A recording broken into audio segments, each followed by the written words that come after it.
Makinig mga Filipino senior citizen, ito lang pala ang dapat ninyong gagawin para makuha nyo ang cash gift na 10,000 pesos mula sa ating gobyerno.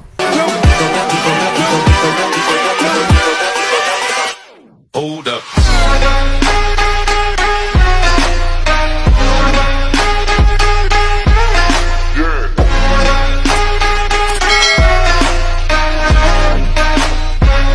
Hello mga ka-vlogs! Welcome dito sa aking YouTube channel. Magandang araw sa lahat ng mga Filipino senior citizen at maging sa ating mga manonood saan man kayong dako sa mundo.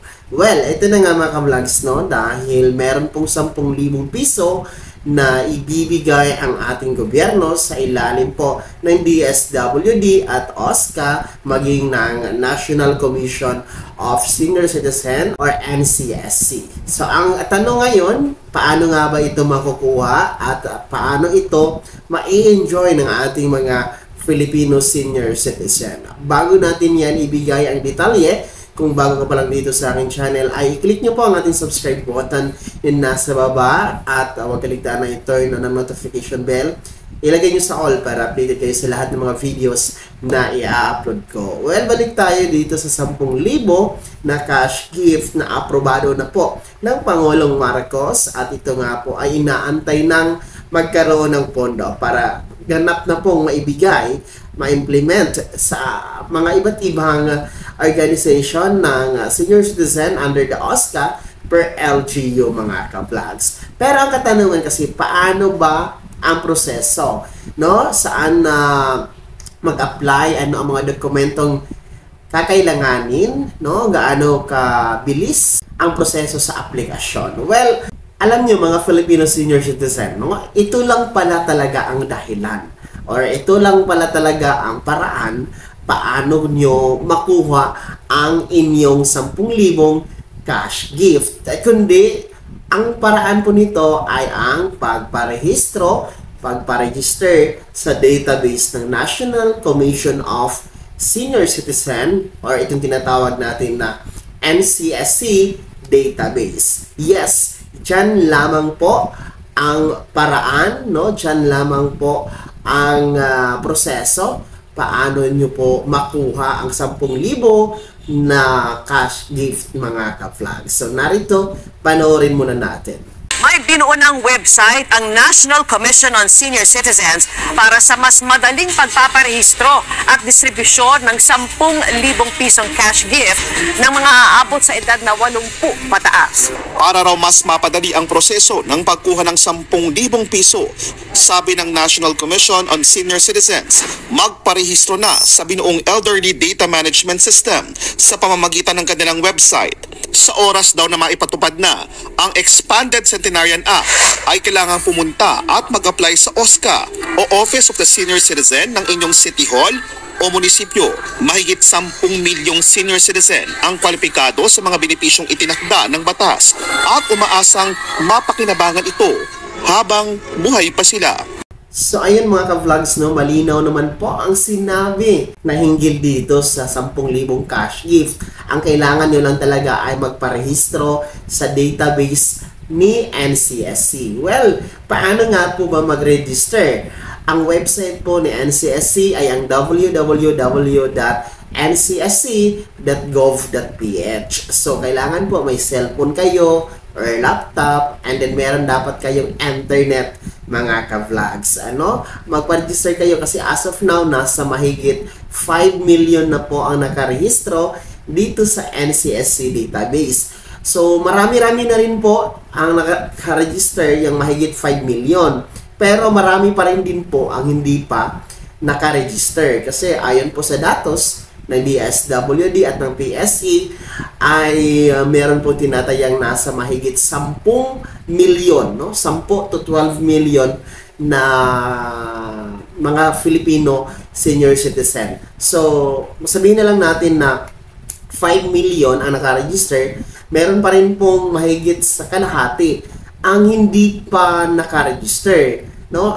I don't know, hindi ko alam kung ayaw lang magpa-register or nahihirapan bang magpa-register, hindi alam magpa-register online, no? Kasi online kasi ang registration, at sa mga naka-register na, alam nyo na talagang mahirap magpa-register online, di ba? Dito sa NCSC database, marami kasi yung hinihingi na impormasyon, no?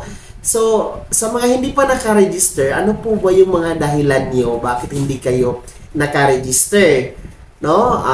Hindi ba kayo interesado? Pangalawa, hindi nyo ba alam magpa-register online? Hindi ba kayo marunong magpa-register online?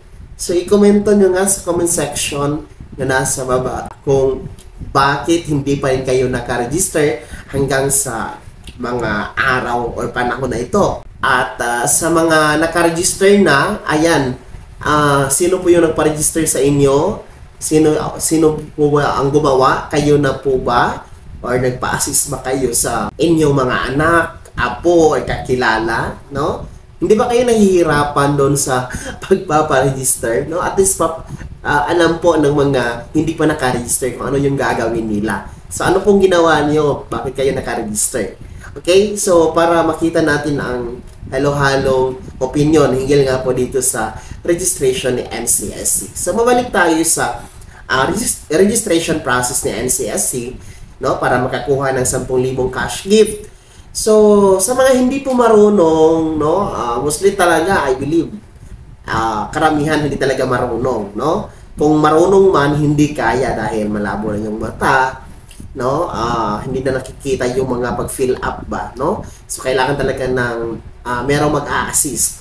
So kung hindi kayo marunong, pwede talaga kayong magpatulong sa inyong anak, mga apo, sino pa yung mga marunong ng online registration sa bahay nyo, pwede kayong magpatulong. Kasi sa panahon natin ngayon mga ka-vlogs, no, walang bahay na walang hindi marunong mag-cellphone. Walang bahay, walang miyembro sa bahay na hindi marunong gumamit ng cellphone. Marunong yan, lalong-lalo pa ang mga apo natin, mga kabataan ngayon, ay talagang babad na babad sa online, di ba? So magpatulong kayo, sabihin nyo lang po na i-register kayo sa NCSC database. So ang website po, uulitin ko, ang www.ncsc.gov.ph. So tabihan nyo lang yung apo nyo, o anak nyo, o kapamilya nyo, para kung ano yung itatanong nila sa inyo na ilalagay doon sa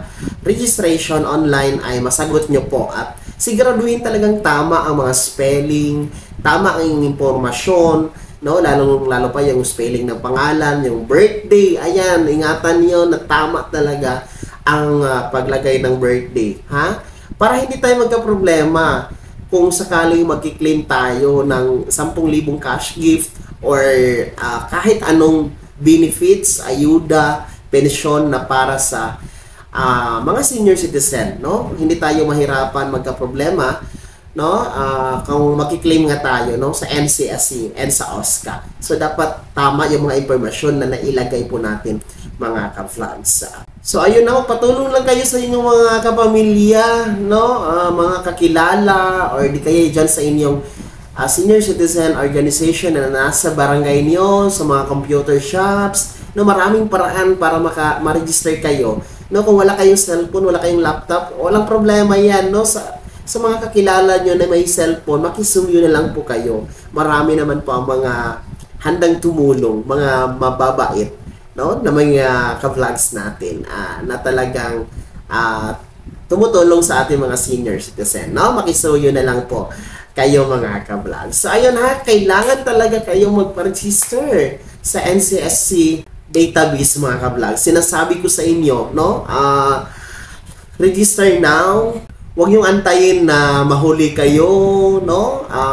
Dito sa registration na to, dahil take note, ang NCSC na mismo ang nagsasabi na ang mga nakaregister lang dito sa database ni NCSC ang mapabilang na makakuha ng mga benepisyo, ayuda, pensyon, itong 10,000 cash gift, no, para sa mga Filipino senior citizen. So para hindi kayo magsisi, no, na hindi kayo nasabihan.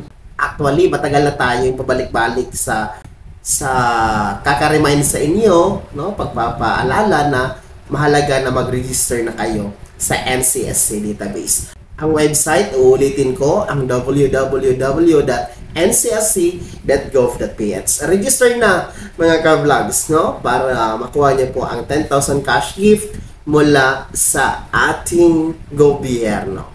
Take note mga ka-vlogs ha, pagkatapos nyo pong mag-register dyan sa NCSC database, mag-antay lamang po tayo kasi hindi po ura-urada na makukuha ang 10,000 piso na cash gift. So, kaka-approve lang kasi niya this year, so hindi na siya nahabol for budget this year. So, i-expect natin ito na magkakaroon ng budget kasi pupunduhan na ito for next year, 2025 national budget. Ayan po yan sa Pangulo. Para masimulan, maibigay na, ma-implement sa susunod na taon, 2025. So, ang mahalaga ay nakaregister na kayo, no, ngayon pa lamang dito sa NCSC database. Sana'y naging gaway ang video na to, and bago ako magtapos, ay nais ko lamang po kayong anyayahan na maging miyembro dito sa aking YouTube channel. I-click nyo lamang po ang ating join button. Mamili kayo ng mga napakaraming perks dyan. And then sa mga nais sumuport, i-click nyo lamang po ang ating super thanks button na nasa baba. Kung hindi ka pa nakasubscribe dito sa aking YouTube channel, ay maaari nyo nang i-click ang ating subscribe button na nasa baba. Huwag nyo kaligtaan na i-turn na ng notification bell. Ilagay nyo sa all para updated ka sa lahat ng mga videos na i-upload ko. Maaari mo ding i-like ang video na to.